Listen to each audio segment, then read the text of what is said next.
বন্ধুরা, welcome to spoken English by Rumen sir. আজকে আমি ডে 34 এখানে সবচেয়ে একটা ইম্পর্টেন্ট চ্যাপ্টার পড়াচ্ছি। এটাকে আমরা বলি কজেটিভ ভার্বস। এইটা তো আমি নাম দিয়েছি ম্যাজিক ভার্বস, মানে ম্যাজিকের মতো কাজ করবে। চারটে ভার্ব আমি নাম বলছি। একটা হচ্ছে মেক, লেট, গেট আর হ্যাভ। আমি আবার বলছি মেক আর let, get, have.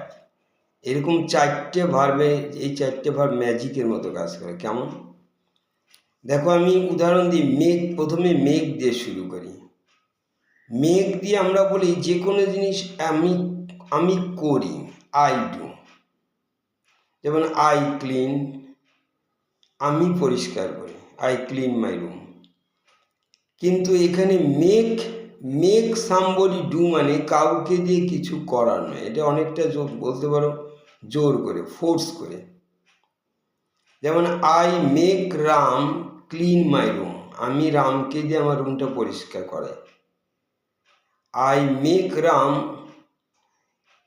Clean the kitchen, রান্নার ঘরটা পরিষ্কার করে। এরকম কাউকে দিয়ে কোনো কিছু করানো, সেইটা হচ্ছে আমরা মেক।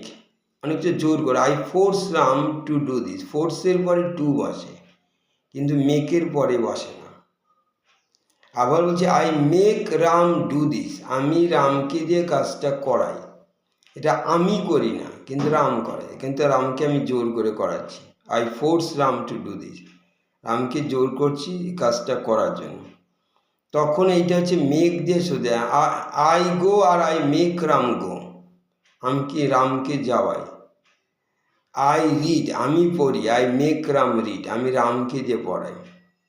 আই রাইট, আমি লিখি, আই মেক রাম রাইট, আমি রামকে দিয়ে লেখাই। তাহলে মেক মানে বুঝতে পারছো, মেক দিয়ে যে কোনো কাজ করানো হয়, সেটা হচ্ছে জোর করা, জোর করে করানো। মেক ফোর্স করা, ফোর্সের পরে টু বসে। I force Ram to do this work, রামকে দিয়ে জোর করে কাজটা করাই। আর আই মেক রাম ডু, মেকের পরে টু বসে না। চলো এবার লেটের ব্যবহার। লেটের অরিজিনালি লেট মানে হচ্ছে অনুমতি দাও, আর একটা ইংলিশে অ্যালাউ করা বা পারমিট করা। অ্যালাউ করা বলে অনুমতি দাও, যে আমরা নর্মালি আমাকে যেতে দেওয়া হোক, অনুমতি দেওয়া হোক। প্লিজ লেট মি গো, আমাকে যেতে দাও। লেট মি ডু, আমাকে করতে দাও। লেট মি রাইট, আমাকে লিখতে দাও। এইটাকে লেট দিয়ে অনুমতি নাও।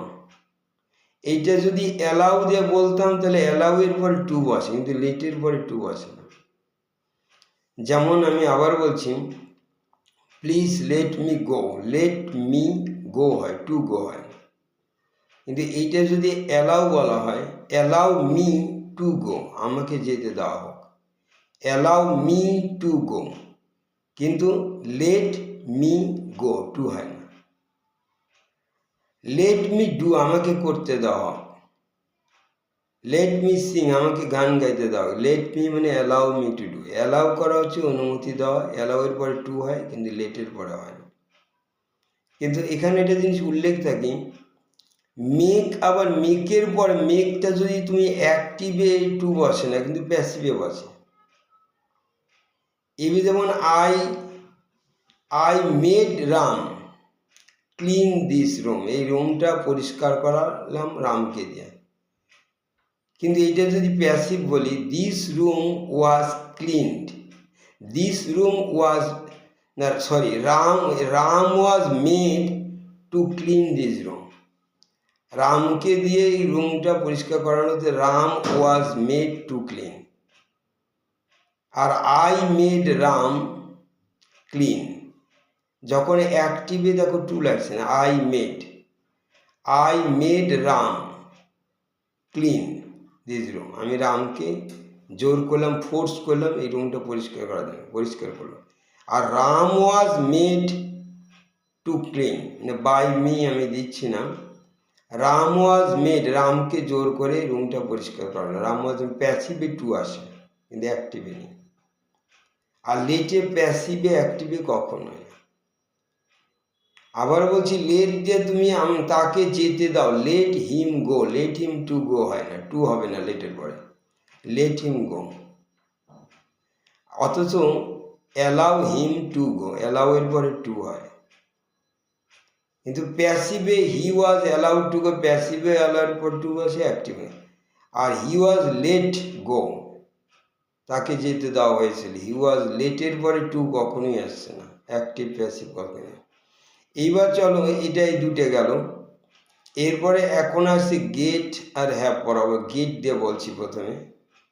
গেট জিনিসটা হচ্ছে এইরকম, গেট হচ্ছে আমরা কোনো কিছু অনেক সময় অ্যারেঞ্জ করা হয় একটা জিনিসকে হয়তো টাকা দিয়ে বা বুঝিয়ে। যেমন আমি রামকে দিয়ে কাজটা করালাম, কিন্তু সেটাকে আমি রামকে হয় টাকা দিলাম, I arranged for Ram to do this work, রামকে দিলাম অ্যারেঞ্জ করা। অথবা রামকে বুঝালাম, রাম আমার বন্ধু, বুঝালে জোর না, আই কনভিন্সড রাম, রামকে বুঝালাম টু ডু দিস ওয়ার্ক, কাজটা করালাম। সেটা ইংলিশে আমি আবার বলছি, I got Ram to do this work. গেটের পরে দেখো টু আসে, I got Ram to do this work, আমি রামকে দিয়ে কাজটা করেন, আই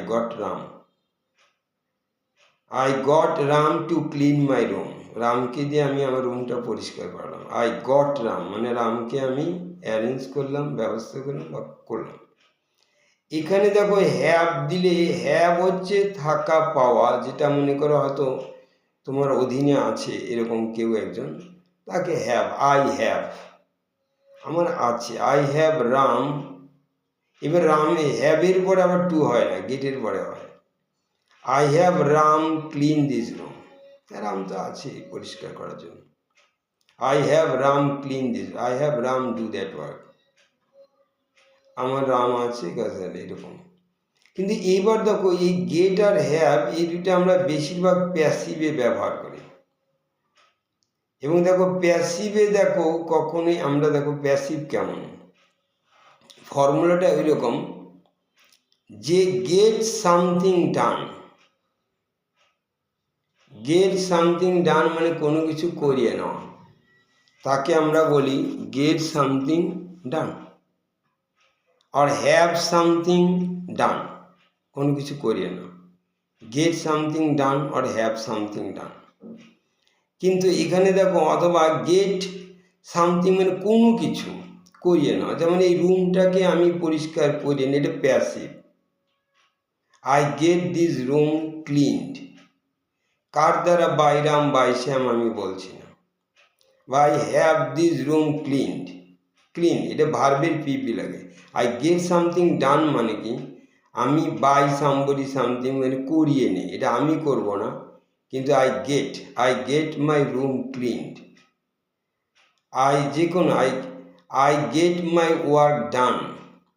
যেমন আমি আমার ধরো চুল কেটেছি, তাহলে আমি যদি কাটি তাহলে I have cut my hair, কিন্তু আমরা তো আর নিজের চুল কাটি না। I have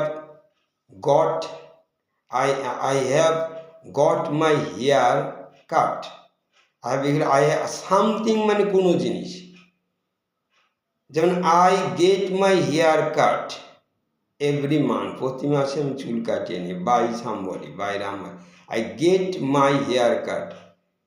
R yesterday I got my hair cut, কালকে আমি চুল কাটিয়ে নিলাম, আবার আগামীকাল আমি চুল কাটিয়ে নেব, I will get my hair cut. সব টেন্সই হবে। যেমন আমি এই রুমটা পরিষ্কার করিয়ে নিচ্ছি এখন, কার দ্বারা আমি বলিনি, বাইরাম বাইসা বলিনি, আই অ্যাম গেটিং, এটা continuous, I am getting my room cleaned, I am getting my room cleaned, সব টেন্সই হবে। কিন্তু আমি বলছি এখানে ফর্মুলাটা আর বলছি get something done, get it done, এটা করিয়ে নাও, আমরা বলি গেট সামথিং ডান। যেমন I got my room painted yesterday, কালকে আমি আমার রুমটা পেইন্ট রং করিয়ে নিয়েছিলাম। I got my room past tense, I get something done, কিন্তু ফর্মুলা বলছে I got my room painted, I got my room painted by কারকে বলিনি। বা I had my room painted, রুমটা পেইন্ট করে পেলাম। I had by got my room painted. ওই রকম দেখো যে কোনো, I got my roof repaired, মেরামত করে নিলাম, হয়তো বাই সামবডি হতে পারে। যেমন আমরা অনেক সময় কোশ্চেন করে, where did you get your hair cut, তুমি চুলটা কোথা থেকে কাটালে, where did you get your hair cut. আচ্ছা, এখানে গেট বা হোয়েন উইল ইউ, কখন তুমি চুল কাটাবে, when will you get your hair cut বা have your hair cut, when will you.